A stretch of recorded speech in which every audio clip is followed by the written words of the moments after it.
بسم الله الرحمن الرحيم. Tes, tes.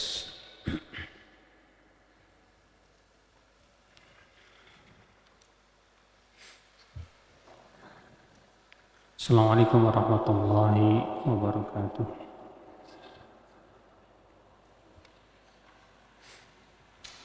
Innal hamdalillah nahmaduhu wa nasta'inuhu wa nastaghfiruh wa na'udzu billahi min shururi anfusina wa min sayyiati a'malina. Man yahdihillahu fala mudilla lahu wa man yudlil fala hadiya lahu. Asyhadu an la ilaha illallah wahdahu la syarika lah wa asyhadu anna Muhammadan abduhu wa rasuluh. Qala Allah Ta'ala fi kitabihil karim, ya ayyuhallazina amanu taqullaha haqqa tuqatih wa la tamutunna illa wa antum muslimun. Amma ba'd. Kita lanjutkan. Terakhir hadis keberapa ya?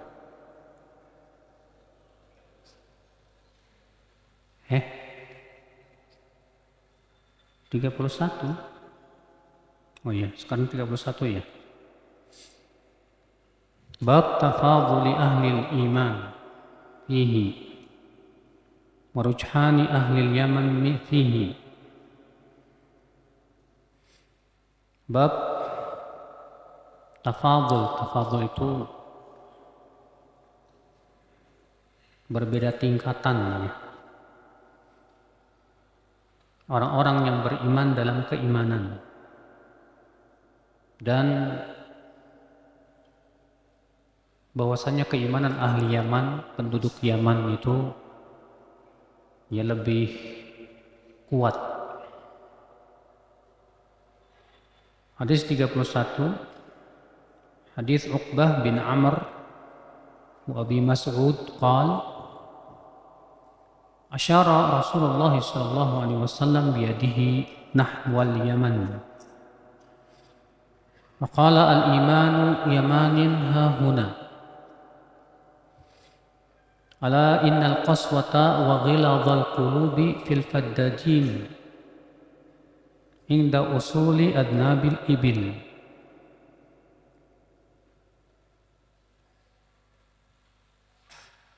Haitsu yatlu'u qarna syaitan fi rabi'ata wa mudhar.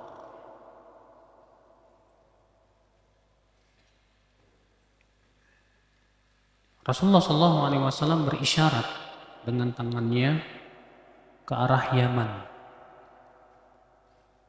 Lalu beliau bersabda, iman itu adalah Yaman di sana. Sesungguhnya kerasnya hati ada pada al-faddadin. Al-faddadin itu ya, makna artinya yang sebenarnya itu al-musawwit, yang bersuara keras ya. Dan biasanya ini untuk penggembala unta ya, karena orang-orang yang menggembala unta mereka harus bersuara keras dan lantang ya. Maksudnya yang dimaksud dengan al-faddadin di sini yaitu orang-orang Arab Badui di pedesaan. Kalau di Saudi sana yang namanya pedesaan itu paling penduduknya cuma 3 orang, 5 orang gitu. Inda usuli adnabil ibil, itu di sisi usul ya. Usul jamak dari asal yaitu pokok, adnabil ibil ekor unta. Ya, maksudnya mereka-mereka orang-orang yang berada di pedesaan itu memang sudah punya kebiasaan, mereka punya apa? Unta dan menggembalakan unta. Dan rata-rata ya, mereka-mereka yang ada di pedesaan itu, orang-orang Arab Badui itu keras hatinya. Ya, keras apa? Hatinya. karena terpengaruh oleh lingkungan, terpengaruh oleh binatang ternak, ya. Haitsu yatlu'u qarna syaitan fi Rabi'ah wa Mudhar, di mana akan muncul dua tanduk setan itu di Rabi'ah dan Mudhar, ya. Rabi'ah dan Mudhar ini dua kabilah yang berada di timur Jazirah Arab, ya. Dan di mana terutama kaum Mudhar terkenal sekali, mereka kabilah yang sangat bengis dan kejam. Tidak ada satupun kafilah yang lewat kecuali pasti akan dirampok dan dibunuhi orang-orangnya. Ya, tapi kaum Mudhar ini sangat menghormati bulan Rajab, di mana mereka tidak berani membunuh dan merampok, ya, di bulan Rajab. Demikian pula di bulan-bulan haram.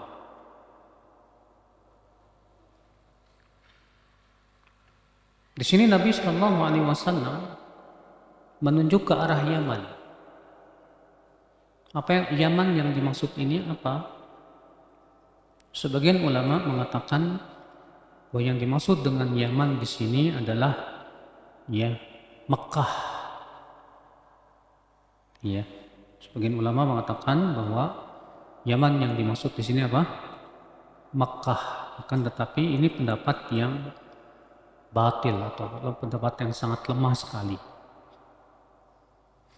Berkata Al-Hafidz Ibnu Hajar Al-Asqalani rahimahullah menjelaskan, waqtulifa fil muradi bih, diperselisihkan oleh para ulama tentang apa yang dimaksud dengan Yaman di sini. Faqila ma'nahu nisbatul iman ila Makkah. Makna hadis ini ada yang mengatakan ini nisbat keimanan kepada penduduk Makkah. Lianna mabda'ahu minha, karena keimanan itu asalnya dari sana. Wa Makkah yamaniyah binisbati ila Madinah. Sedangkan Makkah itu termasuk Yaman kalau dilihat dari kota Madinah. Wa qila al-murad nisbatul iman ila Makkah wal Madinah. Pendapat yang kedua mengatakan yang dimaksud dengan Yaman di sini itu kota Makkah dan Madinah. Wa huma yamaniyatani binisbati lisyam. Karena Makkah dan Madinah ini Yaman kalau dari arah Syam. Binaan ala an hadhihi al-maqalah sadarat minan Nabi sallallahu alaihi wasallam wa huwa hina idzin bi Tabuk. Mereka mengatakan bahwa yang dimaksud dengan Yaman itu Makkah dan Madinah. Kenapa? Karena saat Nabi ketika mengucapkan ini sedang berada di Tabuk. Berada di mana? Di Tabuk. Iya. Wa yu'ayyiduhu qawluhu fi hadits Jabir inda Muslim wal iman fi ahli al-Hijaz. Dan yang menguatkan pendapat ini adalah hadis Jabir yang dikeluarkan Muslim dalam sahihnya, bahwa Nabi bersabda iman itu ada pada penduduk Hijaz. Sedangkan Makkah dan Madinah adanya di mana? Di Hijaz. Wa qila al-murad bidzalika al-ansar li'anna aslahum minal Yaman. Pendapat yang ketiga, bahwa yang dimaksud dengan Yaman di sini adalah kaum Ansar. Kenapa demikian? Karena kaum Ansar memang aslinya dari Yaman. Ya, kaum Ansar kan ada dua kabilah. Kabilah Aus dan Khazraj. Wa nusibal iman ilaihim li'annahum kanu al-asl fi nasl alladhi ja'a bihi an-nabiy sallallahu alaihi wasallam. Dan iman dinisbatkan kepada mereka, yaitu kaum Ansar, karena merekalah yang membela Nabi Shallallahu Alaihi Wasallam. Wa ta'aqabahu Ibnu Salah. Ya. Lalu Ibnu Salah mengomentari bi annahu la mani'a min ijra'il kalam ala zahirih. Bahwasanya ya lebih baik dibawa kepada makna secara lahiriahnya. Wa annal murad tafdilu ahli Yaman ala ghairi min ahli Masyriq. Bahwa yang dimaksud dengan hadis ini bahwa penduduk Yaman itu lebih diberikan keutamaan dibandingkan ya orang-orang yang berada di arah timur, penduduk timur. Sebab fi dzalik, sebabnya adalah id'anuhum ilal iman min ghairi kabiri masyaqqah al muslimin. Sebabnya karena orang-orang Yaman itu sangat mudah sekali beriman. Ya, berbeda dengan orang-orang yang berada di arah timur. Ya, kata beliau demikian. Ya. Sumal murad bidzalika al-mawjud minhum hina idzin. Namun apakah yang dimaksud hadis ini penduduk Yaman secara keseluruhan sampai hari kiamat? Ketika Nabi mengatakan bahwa iman itu Yaman, kata beliau, yang dimaksud oleh Nabi SAW di sini adalah itu penduduk Yaman yang datang saat itu, ya. La kullu ahlil Yaman fi kulli zaman. Bukan semua penduduk Yaman di setiap zaman, bukan. Fa innal lafdha la yaqtadhi. Karena lafaz hadis tersebut tidak menunjukkan kepada hal itu sama sekali. Ya. Di mana sebab Nabi SAW mengucapkan ini, Pak, adalah datangnya penduduk Yaman dan mereka menyatakan keislaman. Maka Nabi SAW memuji para penduduk Yaman yang masuk Islam waktu itu. Lalu Nabi mengatakan al-imanu Yaman. Ya. Jadi yang dimaksud di sini yaitu orang-orang yang memang waktu itu datang kepada Rasulullah SAW dari penduduk apa? Yaman, tidak menunjukkan seluruh penduduk Yaman, tidak. Tidak pula yang Yaman pada setiap zaman sampai zaman sekarang, enggak juga. Nah, kalau kita perhatikan ya, zaman sekarang banyak orang-orang Yaman yang menyimpang juga. Ya. Iya.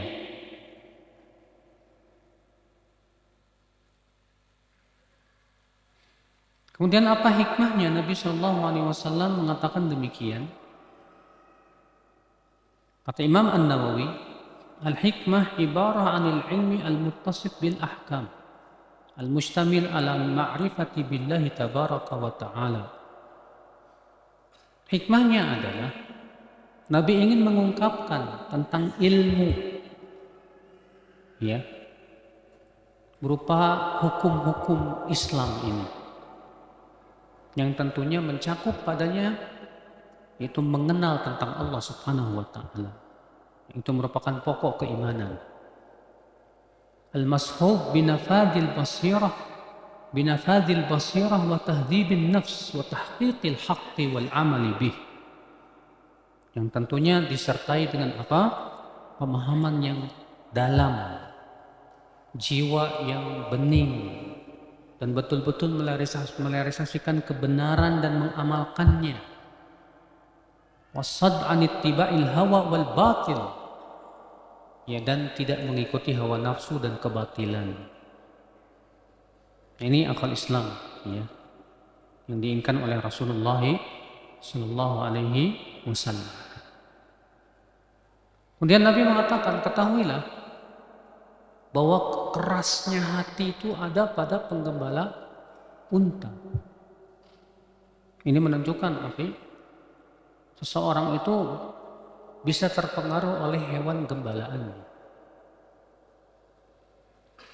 Makanya Nabi Shallallahu Alaihi Wasallam mengabarkannya bahwa para nabi semuanya pernah menggembalakan kambing, Mas. Nabi bersabda, "Ma min nabiyyin min al-anbiya'i qabli illa ra'al ghanam." Tidak ada seorang pun nabi sebelumku kecuali ia pernah menggembalakan apa? Kambing. Karena ya kambing itu hewannya apa, Pak? Jinak. Hewannya itu ya barokah. Bahkan disebutkan dalam hadis bahwasanya kambing itu termasuk hewan-hewan surga. Iya. Oleh karena itulah Nabi Shallallahu Alaihi Wasallam menganjurkan ya para sahabatnya untuk memelihara kambing. Kata Rasulullah SAW, ittakhidul ghanam fa innaha barakah. Ambillah kambing sebagai hewan peliharaan karena ia apa? Barokah, kata Rasulullah SAW. Iya. Hadis selanjutnya, hadis Abi Hurairah an Nabi sallallahu alaihi wasallam qala: Atakum ahlul Yaman ad'afu quluban wa araqqu afidatan, al-fiqhu yaman wal hikmatu yamaniyah. Telah datang kepada kalian penduduk Yaman. Mereka orang yang paling lemah hatinya dan paling lembut hatinya. Fikih adalah Yaman dan hikmah adalah Yaman. Ya. Dan sudah kita sebutkan tadi ya bahwa yang dimaksud adalah penduduk Yaman yang datang pada saat itu ya. Bukan berlaku kepada seluruh penduduk Yaman, tidak sama sekali. Ya. Di sini Nabi SAW memuji penduduk Yaman yang datang saat itu. Dan Nabi menyifati mereka apa? Bahwa mereka itu hatinya sangat lembut sekali. Itu menunjukkan ya akhi, kita sangat dianjurkan untuk memiliki hati yang lembut, bukan hati yang keras. Karena hati yang keras ini yang tidak mau menerima hidayah. Sedangkan hati yang lembut adalah hati yang mudah menerima apa? Hidayah.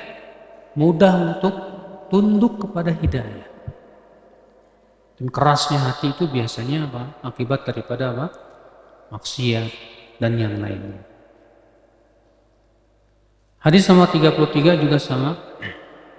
Hadis Abu Hurairah anna Rasulullah SAW qala: Ra'sul kufri nahwal masyriq wal fakhru wal khuyala fi ahli al khayl wal ibil wal faddadina ahli al wabar as-sakinah fi ahli al ghanam. Ya. Kepalanya kekufuran itu adanya di timur. Kepalanya kekufuran itu adanya di mana? Di timur. Apa maksudnya timur di sini, Mas? Dijelaskan dalam riwayat yang lain, yang dimaksud adalah Najd. Tapi Najd itu luas, Mas. Najd itu kalau antum lihat Jazirah Arab, ya, itu dibagi dua oleh para ahli sejarah. Yang ke sebelah Laut Merah itu namanya apa? Hijaz. Di situ ada kota Mekah, Madinah, ya. Yang ke sebelah sana Riyadh, Qasim, terus menuju ke Irak. Itu namanya Najd. Itu namanya apa? Najd. Disebut Najd kenapa? Karena dia dataran tinggi. Disebut Najd karena apa? Dataran tinggi. Ya.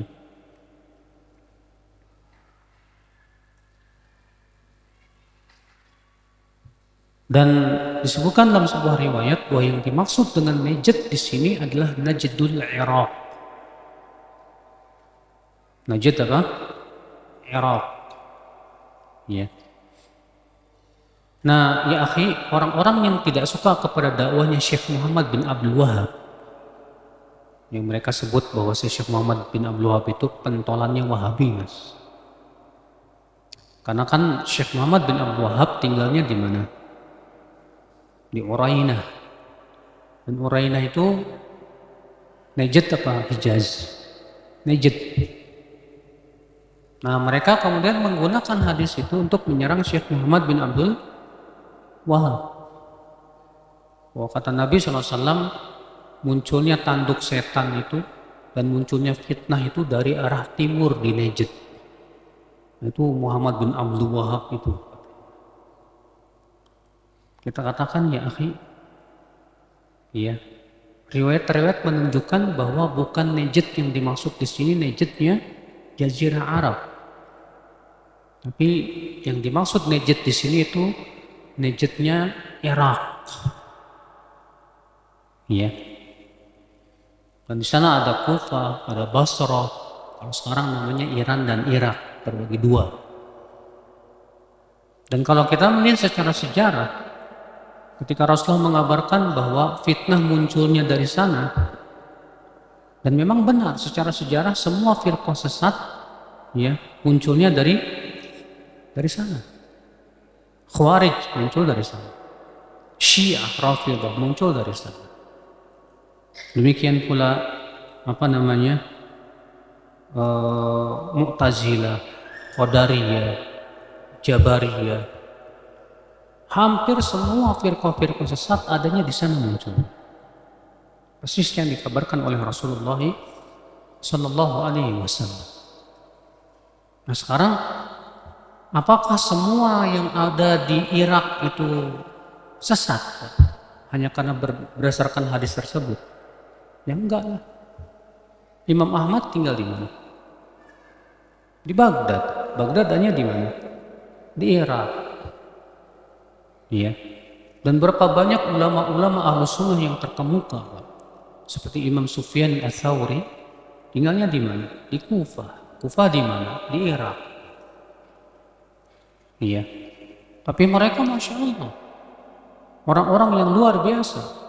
Kalau ternyata misalnya gara-gara hadis bahwasanya munculnya fitnah dari Irak misalnya, lalu kemudian semua orang yang ada di sana setiap zaman pokoknya pasti sesat, ini tidak ada satupun ulama yang mengatakan demikian. Iya. Ikhwatul Islam azani Allah wa iyyakum. Kata Rasulullah, ra'sul kufri nahwal masyriq.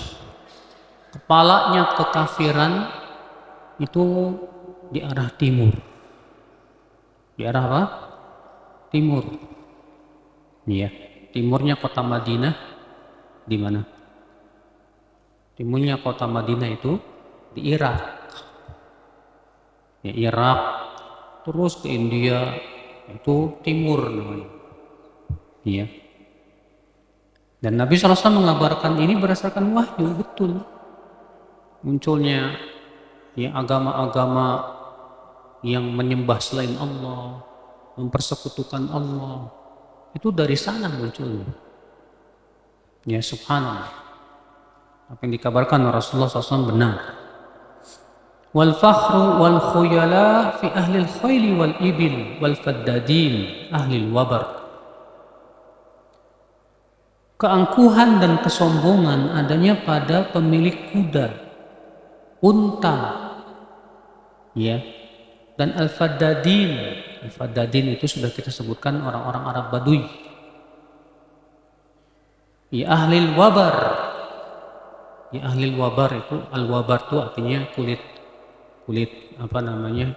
unta dan yang lainnya yang biasanya mereka gunakan untuk dibuat kemah, ya, itu ahli wabar, di mana mereka ini orang-orang Arab Baduy yang hidupnya berpindah-pindah, ya, tidak mau bercokol di satu tempat. Dan sampai hari ini Pak, orang Arab Baduy masih ada. Bahkan pemerintah Saudi itu sudah menyediakan perumahan untuk mereka gratis, tetap nggak mau. Mereka lebih senang tinggal di mana? Di padang pasir. Iya, pindah ke sana. Dan mereka Masya Allah ternak untanya banyak banget Pak. Mungkin kalau antum yang pernah datang ke Saudi ya, dan antum pernah main ke gurun pasir gitu, dan mengunjungi tempat pemukiman orang-orang Arab Baduy, Masya Allah. Iya. Kalau orang Sunda nyebutnya markedeweng. Ya. Pernah saya lihat waktu dulu saya kuliah itu ya. Mobil tuh satu arah semua. Orang Arab Baduy enak aja dia melawan arah. Dipanggil sama polisi. Polisinya dimarahin. Ini jalan milik Allah, kurang aja kamu nggak boleh seperti itu. Mau keras, ya. Orang-orang Arab Baduy itu keras karena memang mereka beda dengan yang ada di kota. Kalau di kota kan memang biasa gaul dan yang lain. Tapi kalau di desa mereka biasa sendiri. Iya, biasa bergaul dengan unta-unta mereka sehingga akan menimbulkan sifat yang watak yang keras. Iya. Nah, sini Nabi SAW mengatakan bahwa sombong dan angkuh biasanya pada pemilik khail itu kuda. Demikian pula unta. Iya. Was-sakinatu fi ahlil ghanam. Sedangkan ketenangan itu adanya pada pemilik kambing, para penggembala kambing. Ini menunjukkan keistimewaan kambing, Mas. Iya. Ternyata kambing itu orang yang menggembalakannya itu bisa menimbulkan sifat sakinah, tenang. Kenapa para nabi itu rata-rata pernah menggembalakan kambing, Mas? Karena kambing itu termasuk binatang yang susah diatur. Pergi ke sana, pergi ke sini, dan butuh kesabaran untuk memanage. Iya. Tapi kambing itu sifatnya tidak seperti unta yang keras. Dia lembut, sehingga akan bisa berpengaruh kepada sifat penggembalanya. Makanya penggembala kambing itu rata-rata Pak? Iya, terlatih kesabarannya. Dia tumbuh rasa manajemennya itu, Pak. Kepemimpinannya itu ada. Coba deh untuk menjadi penggembala kambing sekali-kali, Mas. Iya. Biar bisa merealisasikan apa yang disabdakan oleh Rasulullah sallallahu alaihi wasallam. Hadis 34. Hadis Abi Hurairah. Sami'tu Rasulullah sallallahu alaihi wasallam yaqul al-fakhru wal khuyala fil faddadin ahli al-wabar. Was-sakinatu fi ahli al-ghanam wal imanu yaman wal hikmah yamaniyah.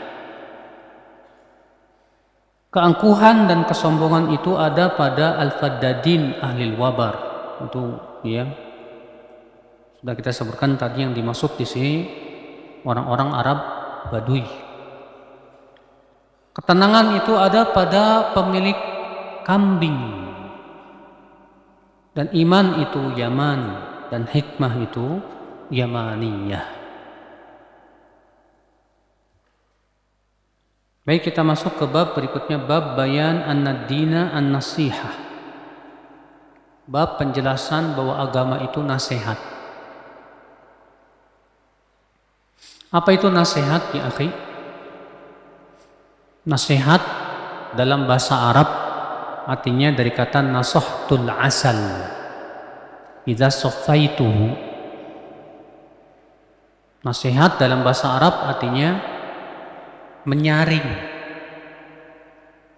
Orang Arab kalau mereka mengatakan menyaring madu, mereka mengatakan nasahtul asal. Jadi nasihat itu secara bahasa artinya apa?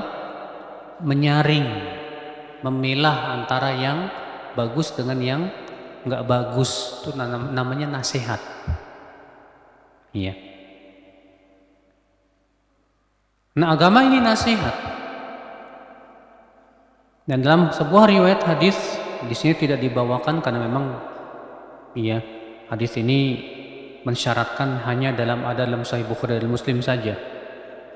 Wa Nabi bersabda ad-dinu an-nasihah. Agama itu nasihat.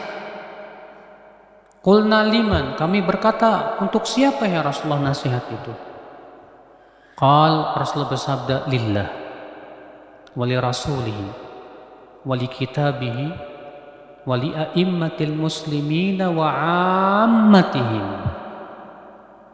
Nasihat itu untuk Allah, untuk Rasulnya, untuk ya kitab-kitabnya, untuk pemimpin kaum muslimin, dan untuk keumuman kaum muslimin.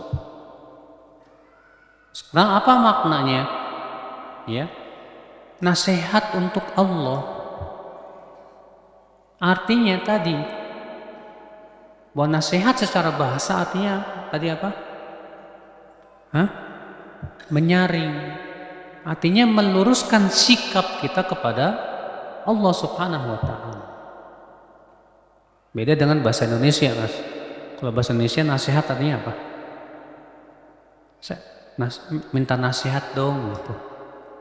Nasihat itu dalam bahasa Indonesia artinya petuah. Iya. Tapi kalau dalam bahasa Arab nasihat itu lebih umum dari itu, Pak. Yang intinya dari makna nasihat adalah yaitu tadi meluruskan sikap. Maka nasihat untuk siapa? Untuk Allah, kata Rasulullah.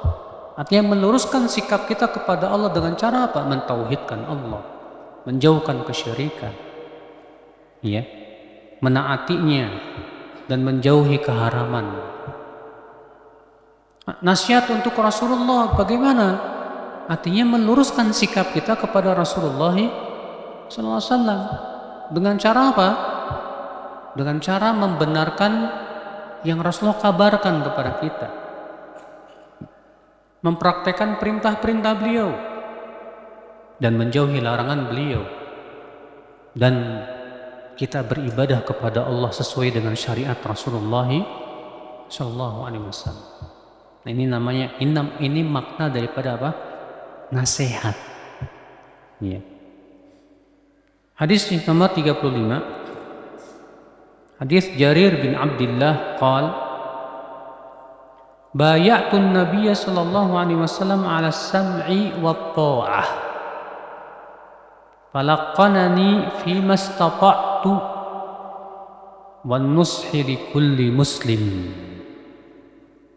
Jarir bin Abdullah dia berkata, aku berbaiat kepada Nabi sallallahu alaihi wasallam. Untuk apa? Untuk mendengar dan taat. Lalu Nabi pun memberikan kepadaku ya sebuah kata-kata, yaitu sesuai dengan kemampuanku. Dan agar aku menasihati setiap muslim, aku ya memberi nasihat pada setiap apa? Muslim. Apa yang dimaksud nasihat di sini tadi, akhi? Meluruskan sikap. Nah, dari hadis ini kita ambil faedah, akhi. Di sini Jarir bin Abdullah radhiyallahu an berkata, aku berbaiat kepada Nabi SAW. Apa itu baiat? Baiat itu artinya sumpah setia. Iya. Kepada siapa baiat itu diberikan? Baiat itu diberikan kepada pemimpin tertinggi. Pemimpin apa? Tertinggi. Apa syarat pemimpin imam yang dibaiat? Yaitu dia memiliki wilayah kekuasaan dan mampu untuk menjalankan siasah syariah dan roda pemerintahan. Ya. Apa syaratnya seorang imam yang dibaiat? Muslim, balik, berakal, sehat jasmani dan rohani. Iya. Akhwat Islam azani Allah wa iyyakum. Nah, ini Pak yang berhak dibaiat. Makanya ya, Imam Ahmad pernah ditanya tentang sebuah hadis, man mata wa laysa alaihi imam mata mitatan jahiliyah. Siapa yang meninggal dalam keadaan tidak punya imam, maka matinya bangkai jahiliyah. Ya, dan menurut yang lain dengan lafaz man mata wa laysa fi unuqihi bai'ah mata mitatan jahiliyah.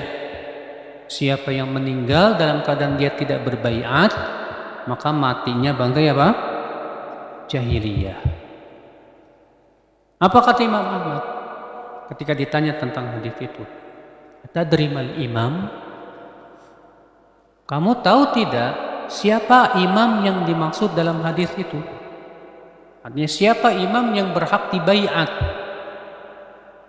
Wa an yaqula kullu muslim hada imam. Itu semua muslim mengatakan ini imam. Dari itu saudaraku sekalian, kalau misalnya ada sebuah jamaah, bikin jamaah, ya, ada pemimpinnya, ada wakilnya, dan yang lainnya. Kemudian pemimpin jamaah ini dibaiat. Apakah ini baiat yang benar? Jawab batil. Ini baiat yang apa? Yang batil. Nah, di Indonesia ini banyak Pak jamaah-jamaah yang sistem baiat itu Pak. N11 sistem baiat. LDII sistem baiat. Jamaah muslimin sistem baiat. Kemudian Hasmi sistem baiat. Ikhwanul muslimin juga baiat. Khalifatul muslimin, semua mereka ini sistemnya baiat kepada pemimpinnya. Iya. Bahkan seperti LDII tegas sekali ya mengkafirkan orang yang ada di luar kelompoknya. Kenapa? Karena tidak baiat kepada imamnya.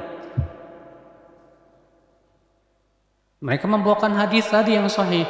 Siapa yang meninggal dalam keadaan tidak berbaiat, maka matinya bangkai jahiliyah. Mereka memaknai mati bangkai jahiliyah itu mati kafir. Dan yang dimaksud oleh hadis tersebut baiat kepada imam mereka. Ini serampangan di dalam apa? Memaknai hadis. Hadisnya sahih, tapi masalahnya pemahamannya yang aneh. Ada para ulama dalam kitab-kitab mereka, dalam kitab At-Turuq Al-Hukmiyah, As-Siyasah Syar'iyyah seperti Imam Al-Mawardi, Ibnu Qayyim dan yang lainnya, banyak sekali sudah membicarakan tentang hakikat siapa imam yang berhak apa? Dibaiat. Iya. Nah ini mereka memaksakan kehendak bahwa yang dimaksud dengan hadis itu imam mereka. Padahal imamnya dia tidak memenuhi syarat.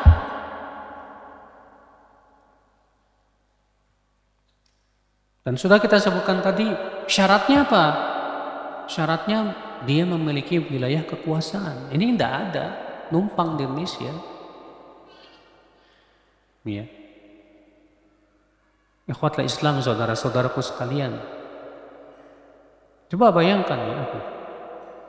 Khalifatul Muslimin juga membaiat. Siapa namanya itu? Hasan Baraja ya, pemimpinnya.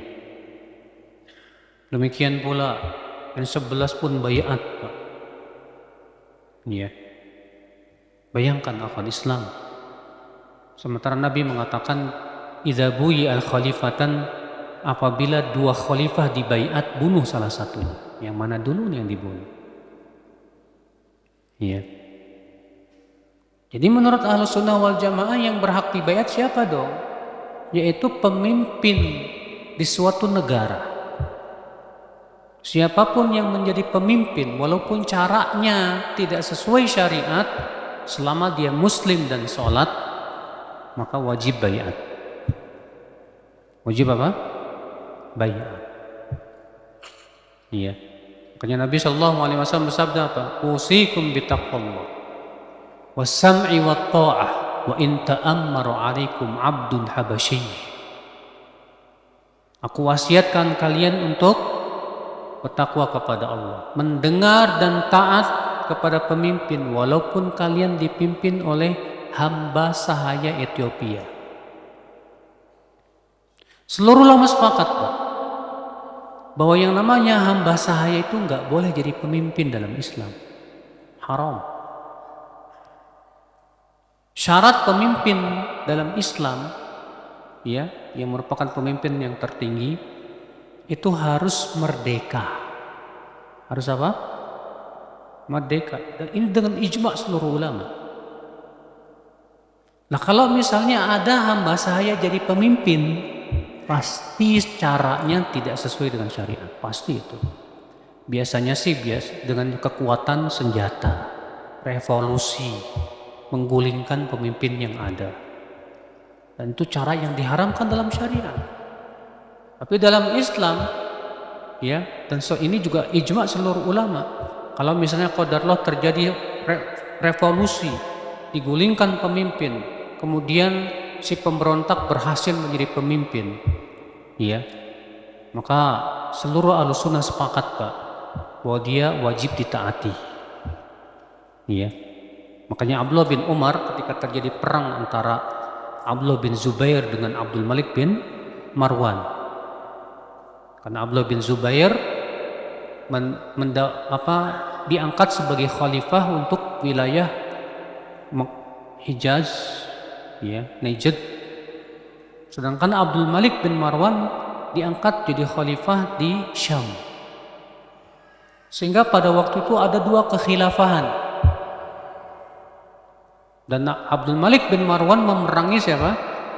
Abdullah bin Zubair. Dan Abdullah bin Umar saat itu tidak mau membaiat salah satunya, tidak mau. Sampai kemudian Abdullah bin Zubair dibunuh oleh Abdul Malik bin Marwan, oleh panglimanya yaitu Hajjaj bin Yusuf. Nah, ketika Abdullah bin Zubair sudah mati, dibunuh oleh siapa? Meninggal dunia, dibunuh oleh Hajjaj, sehingga kekuasaan hanya satu saja. Maka saat itu Abdul Malik bin Marwan pun membaiat, Abdullah bin Umar pun membaiat Abdul Malik bin Marwan. Iya. Ikhwatal Islam, azani Allah wa iyyakum. Nah, ini baiat dalam Islam. Jadi baiat dalam Islam itu hanya untuk pemimpin tertinggi dalam sebuah negara. Ya. Walaupun dia zalim, walaupun dia zalim.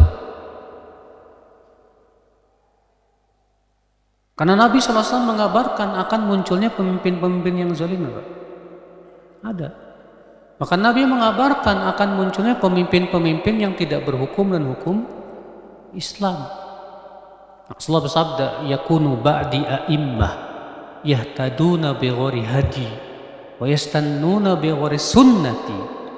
Akan ada setelahku pemimpin-pemimpin yang tidak mengambil sunnahku sebagai sunnah dan tidak mau mengambil petunjukku sebagai petunjuk.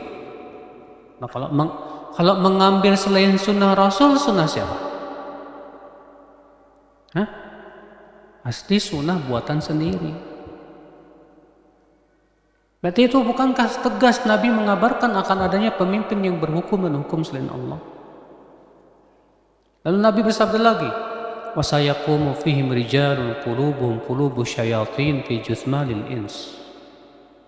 Dan akan ada pemimpin-pemimpin yang hatinya hati setan berbadan manusia. Lalu Nabi ditanya, apa sikap kami terhadap pemimpin seperti itu, ya Rasulullah? Kata Rasulullah, isma' wa ati'. Tetaplah dengar dan apa? Taat. Iya, maksudnya mendengar dan taat bukan dalam perkara maksiat loh, Mas. Karena kalau masalah maksiat tidak boleh taati. Iya. Wa in duriba dhahruk wa ukhidha maluk.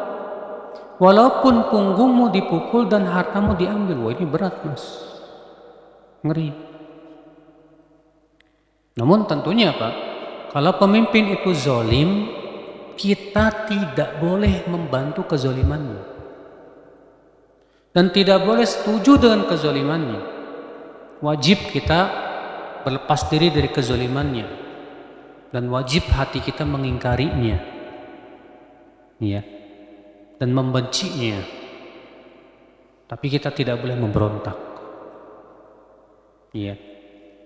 Ikhwatul Islam, azani Allah wa iyyakum. Nah, ini Ahlussunnah wal Jamaah, ya. Makanya ketika Nabi mengabarkan, ya, dalam hadisnya yang sahih, Rasulullah SAW bersabda apa? Kata Rasulullah, yali fikum a'immah ta'rifuna wa tunkirun. Nanti akan datang pemimpin-pemimpin yang kalian kenal dan kalian ingkari karena kezalimannya. Faman angkara faqad salim.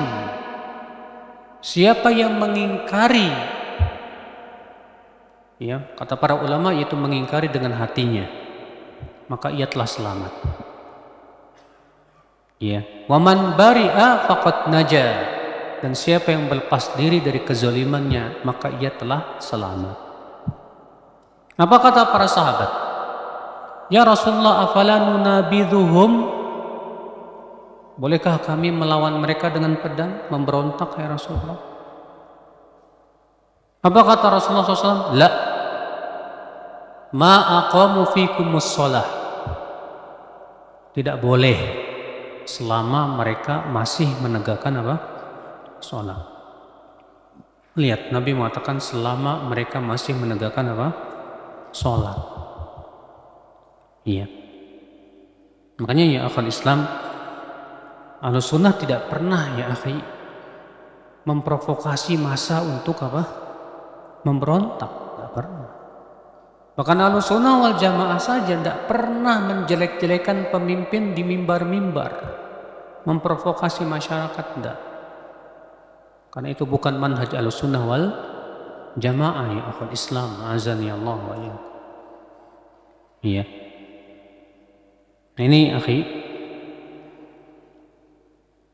di sini Jarir bin Abdullah berkata, aku membaiat Nabi SAW untuk mendengar dan taat kepada siapa?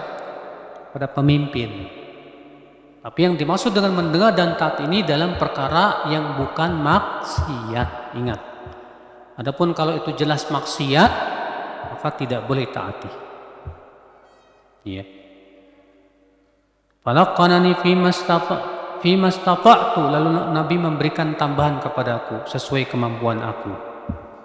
Artinya sesuai dengan kemampuan. Wan nushi likulli muslim, dan memberi nasihat pada setiap muslim. Maksudnya bagaimana? Memperbaiki sikap kita kepada muslim. Dengan cara apa? Dengan cara kita berakhlakul karimah terhadap mereka, mengajarkan orang yang bodoh di antara mereka, ya, meluruskan kesalahan mereka yang jatuh kepada kesalahan di antara mereka. Itu namanya nasihat untuk setiap apa? Muslim ya akhul Islam, azani Allah wa iyyakum. Baik, sudah masuk Isya ya? Hah? Sudah masuk Isya belum? Sudah? Silakan adzan, nanti pertanyaan setelah adzan. Na'am.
أشهد أن محمدا رسول الله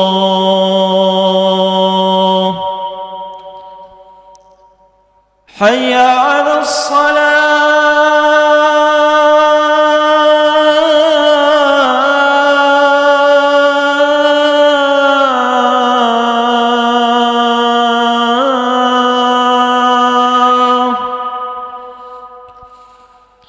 حي على الصلاة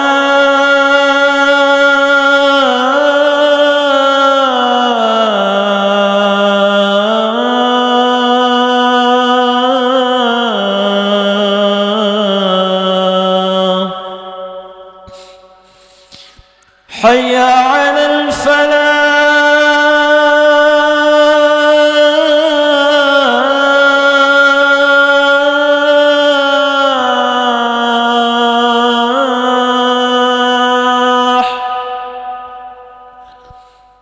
حي على الفلاح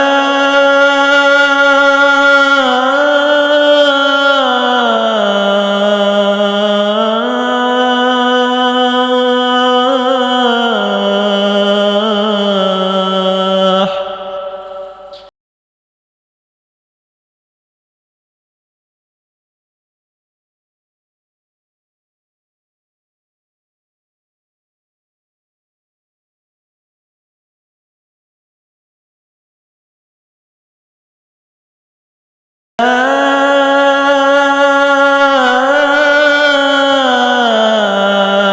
إله إلا الله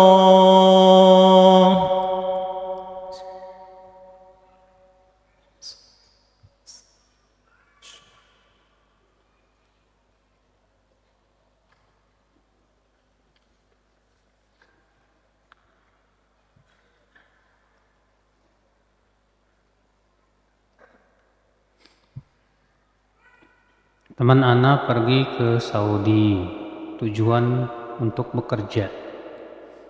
Di sana beliau menerima badal haji atau umroh dan menerima upah dari jasa tersebut. Bagaimana hukumnya, Ustaz? Pertama ya, bahwa badal haji itu boleh. Disebutkan dalam riwayat Tirmidzi bahwa Nabi SAW mendengar seseorang berkata labbaik an Syubrumah. Kemudian Rasulullah bertanya kepada orang itu, siapa Syubrumah? Kata orang itu, akhun li au qaribun li, saudaraku. Lalu Rasulullah SAW bersabda, hajajta an nafsik, kamu sudah menghajikan dirimu? Kata Syubrumah, belum. Kata Rasulullah, hujja an nafsik thumma hujja an Syubrumah, hajikan dulu diri kamu, baru kemudian setelah itu hajikan buat siapa? Syubrumah. Itu menunjukkan bahwa badal haji ada tidak? Dan dikiaskan kepada haji umroh karena sama. Iya. Maka kalau dia membadalkan orang lain, boleh. Membadalkan orang lain apa? Boleh. Kalau dia dikasih uang nih buat badal fulan, yang dia terima dari hasilnya, boleh saja. Walaupun sebetulnya yang paling utama adalah dia tidak tidak menerima upah dari membadalkan. Tapi kalau memang butuh duit ya untuk berupa perjalanan, transportasi dan yang lainnya, nggak masalah. Bagaimana caranya agar tidak takut masa depan, Ustaz, dan galau hati? Takut masa depan itu akibat kurang tawakal, Mas. Iya. Imam Asy-Syafi'i rahimahullah, sebagaimana disebutkan oleh Imam Baihaqi dalam Manaqib Al-Imam Asy-Syafi'i, menyebutkan orang yang selalu ketakutan, takut ya kecelakaan, takut miskin dan yang lainnya, ini masuk dalam suudzon kepada Allah. Termasuk apa? Suudzon kepada Allah. Kenapa kita harus takut dengan masa depan? Bukankah kita punya Allah? Apakah Allah akan sia-siakan kita, Mas? Bukankah Allah Maha Penyayang kepada hamba-hambanya? Bukankah Allah yang memberikan rezeki kepada kita? Kenapa kita harus takut dengan masa depan? Yang kita pikirkan tuh masa depan di akhirat, Mas. Adapun masa depan di dunia, rezeki udah Allah tuliskan di Lauhul Mahfuz sampai meninggal dunia. Rasulullah SAW sabda apa? Lan tamuta nafsun hatta tastawfiya rizqaha. Jiwa tidak akan mati sampai sempurna rezekinya. Artinya kalau rezekinya sudah habis, ya udah meninggal. Selama masih ditakdirkan hidup, rezeki akan datang terus. Pasti itu. Nggak usah khawatir. Maka yang kita khawatirkan itu masa depan di akhirat. Maka kewajiban kita apa? Berusaha. Untuk cari dunia kita berusaha. Apalagi cari kehidupan apa? Akhirat pun kita berusaha. Ya. Dan galau hati yang galau itu kenapa, Mas? Kata Ibnu Qayyim, hati yang galau itu akibat yang pertama, terlalu menginginkan dunia biasanya. Orang kalau terlalu menginginkan dunia galau. Iya. Atau yang kedua, akibat dosa. Juga akan menimbulkan galau dan kegelisahan. Kan kata Ibnu Taimiyah rahimahullah, orang yang berniat ingin berbuat buruk, ya, biasanya Allah berikan sanksi dengan kegundahan dan kegalauan. Makanya hati kita kok tiba-tiba galau. Biasanya akibat itu, terkadang kita punya niat-niat yang gak baik. Iya. Akibat dosa dan yang lainnya. Banyak caranya istighfar, minta ampun kepada Allah. Banyak berzikir kepada Allah. Allah berfirman, "Ala bi dzikrillahi tatma'innul qulub." Ketahuilah zikir kepada Allah itu menenteramkan hati. Ya. Tolong beri nasihat pada istri-istri yang suka ngangkat suaranya di hadapan suami. Umar bin Khattab aja juga ngadu ke Rasulullah begitu, Mas. Iya. Jangankan antum, Rasulullah SAW juga menghadapi yang sama dari sebagian istrinya. Iya. Makanya kata Abu Dzar Al-Ghifari, bukanlah suami yang baik itu adalah yang tidak pernah menyakiti hati istrinya. Tapi suami yang baik itu adalah yang sabar menghadapi gangguannya. Kenapa? Karena wanita itu memang bengkok. Antum harus sadari wanita itu memang apa? Bengkok. Ya. Rasulullah SAW sabda apa? Istausu bin nisa'i khaira. Berbuat baiklah kepada para wanita. Fa innahunna khuliqna min dhila' wa inna a'waja syai'in min adh-dhila a'lah. Karena mereka itu tercipta dari tulang rusuk, dan tulang rusuk yang paling bengkok itu yang paling atas. Fa in dhahabta tuqimah kasartah. Kalau kamu paksa untuk lempeng, patah. Wa in taraktaha lam tazal a'waj. Kalau kamu biarkan tetap bengkok.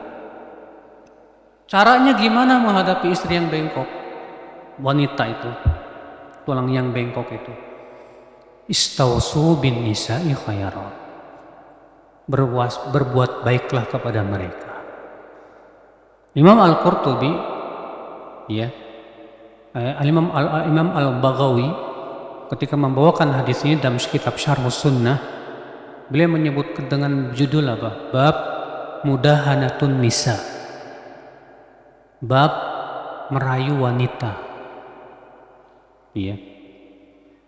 Jadi memang antum sebagai seorang suami, laki-laki itu Pak diberikan oleh Allah kelebihan akal.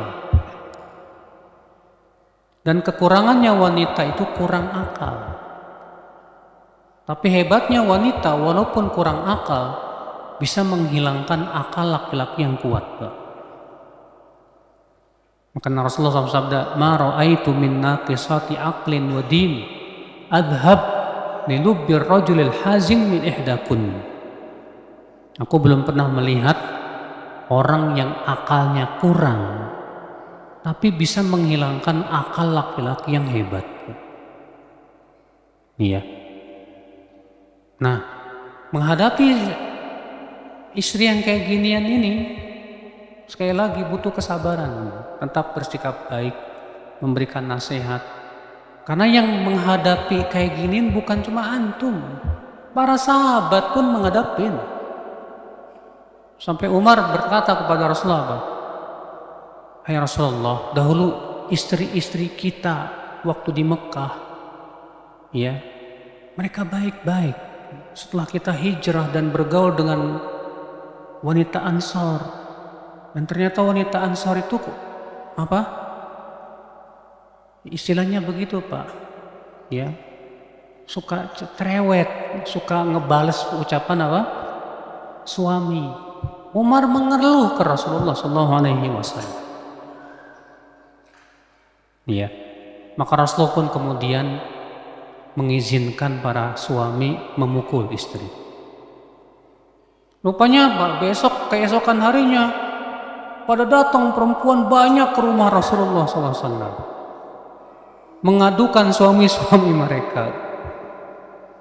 Ya, maka Rasulullah SAW sabda apa? Khairukum li ahli wa ana khairukum li ahli. Sebaik-baik kalian adalah yang terbaik untuk siapa? Istrinya. Dan aku yang paling baik untuk istriku, kata Rasulullah SAW. Nah ini Mas, jadi kalau masalah mengangkat suara di depan suami, bukan cuma antum yang menghadapi, para sahabat menghadapinya. Nah, antum sebagai seorang suami laki-laki itu jangan kayak perempuan. Kalau perempuan kata Rasulullah SAW banyak yang masuk neraka gara-gara apa? Suami udah banyak berbuat baik, gara-gara satu kesalahan dia lupakan kebaikan apa? Suami. Lah antum ternyata suami kayak gitu. Istri sudah banyak berbuat baik sama antum, gara-gara satu kesalahan antum lupakan semua kebaikan istri. Lah ente laki-laki apa perempuan? Ya, kalau antum punya sifat seperti itu, berarti kejantanan antum diragukan, Mas. Ya, lelaki yang jantan tuh yang kuat menghadapi istri kekurangannya, bukan mudah marah-marah, main pukul dan yang lainnya.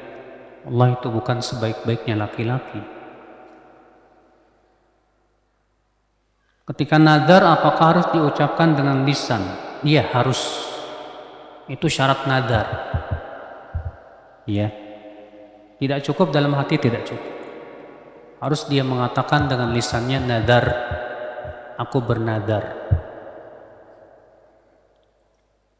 Ketika kita ziarah kubur, apakah mayat yang di dalam kubur tahu jika dia sedang diziarahi? Akhi, pada asalnya mayat itu tidak bisa mendengar. Allah berfirman, "Wa ma anta bimusmi'in man fil kubur." Engkau hai Muhammad tidak bisa menjadikan mayat yang ada di kuburan itu mendengar.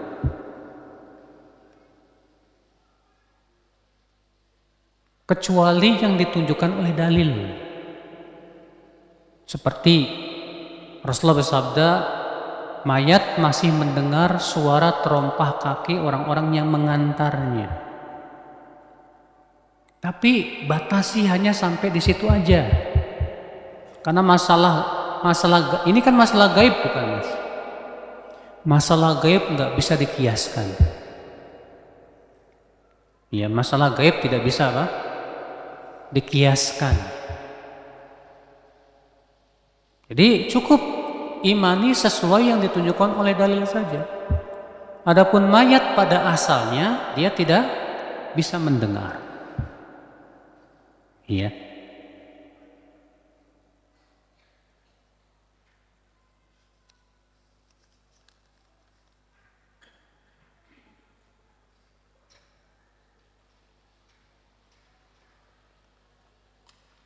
Di rumah sudah melaksanakan qobliyah subuh, Ustaz. Tapi pergi ke masjid ternyata masih adzan atau baru selesai adzan.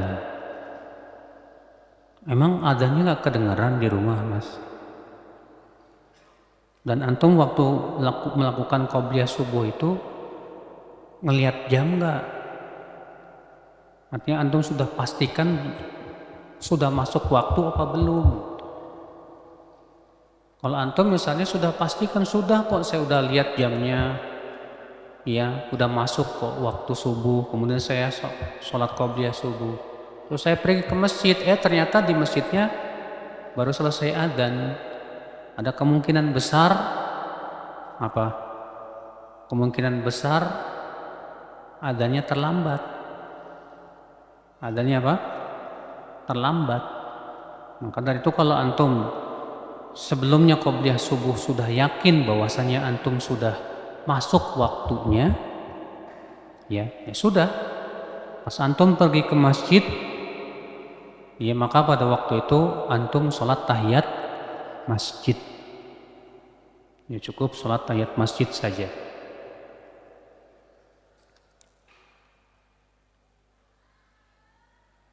Dalam membaiat pemimpin yang sah, apakah harus dilafadzkan atau cukup dalam hati? Dan apakah yang harus di hadapan pemimpin tersebut? Yang membaiat itu Pak Ahlul Hilli wal Aqd, lembaga yang didirikan oleh pemerintah. Ya. Mereka lah yang membaiat si imam tersebut. Kalau di Indonesia biasanya pakai Al-Quran begini. Disumpah. Itu sebetulnya termasuk baiat. Ya. Adapun rakyatnya itu cukup diwakilkan saja. Kata Syekh Utsaimin rahimahullah, wajib setiap rakyat meyakini bahwa ia adalah pemimpinnya. Maka siapa, kata Syekh Utsaimin, yang meyakini dia bukan pemimpin saya, berarti dia sudah keluar dari ketaatan. Dia sudah apa? Keluar dari ketaatan dan masuk dalam hadis Nabi SAW, man kharaja ala sultani shibran famata famitatan jahiliyah. Siapa yang keluar dari pemimpin atau dari penguasa sejengkal saja lalu ia meninggal, maka matinya bangkai jahiliyah. Ya. Antum mungkin pernah membaca kisah Imam Ahmad yang disiksa, kan? Disiksa 2 tahun hanya untuk mengatakan Al-Quran apa? Makhluk. Setelah beliau dilepaskan dan pulang ke rumahnya, para fuqaha Baghdad kumpul, para ulama Baghdad kumpul. Lalu mereka berkata, kita harus memberontak. Subhanallah, Imam Ahmad setelah disiksa 2 tahun malah berkata apa? Jangan. Ad-dima, ad-dima. Jangan sampai darah kaum muslimin yang terkucur. Padahal beliau sudah disiksa 2 tahun. Iya. Kita ini nggak pernah disiksa, alhamdulillah. Bahkan kita alhamdulillah dibiarkan. Kita bisa bebas sholat, bisa adzan dan yang lainnya, alhamdulillah. Iya. Karena itu sabar ya, akhi, sabar sambil mendoakan kebaikan buat mereka. Doakan selalu supaya mereka diberikan hidayah. Ya. Karena itu merupakan manhaj Ahlussunnah wal Jamaah.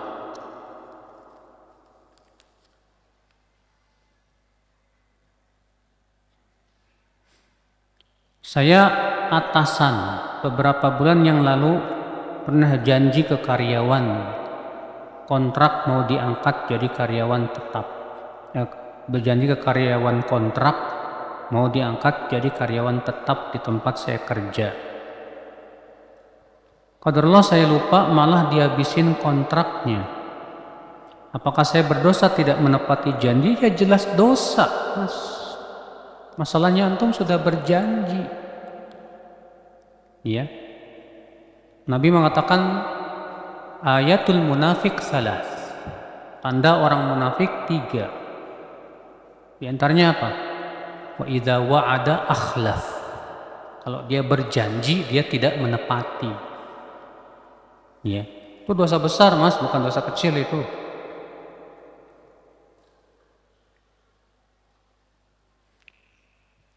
Doa adalah ibadah dan ibadah hanya kepada Allah. Bagaimana kalau kita minta didoain sama teman-teman? Apakah kita yang minta didoain mendapatkan pahala ibadah juga? Ini sebatas mubah saja, Mas. Boleh kita minta didoain sama teman-teman. Lalu teman-teman yang berdoa, mereka yang dapat pahala. Makanya yang sangat dianjurkan antum langsung doa sama Allah. Supaya antum bisa mendapatkan pahala apa? Doa. Ya. Tapi kalau antum minta, teman doain saya dong. Antum nggak dapat pahala doa. Yang dapat pahala doa siapa? Dia teman antum. Ya. Makanya Allah berfirman, ud'uni astajib lakum. Berdoalah kepadaku, langsung kepada Allah. Niscaya aku akan ijabah buat kamu. Kadang ada orang, Pak, kalau minta langsung kepada Allah kurang pede katanya. Saya ini kurang pede kalau langsung berdoa, saya banyak dosa. Kalau kamu kan orangnya soleh. Kita katakan ini termasuk su'udzon sama Allah. Termasuk apa? Su'udzon sama Allah Subhanahu wa taala. Baik, saya kira cukup. Subhanakallah bihamdik, asyhadu an la ilaha illa anta, astaghfiruka wa atubu ilaik. Assalamualaikum warahmatullahi wabarakatuh.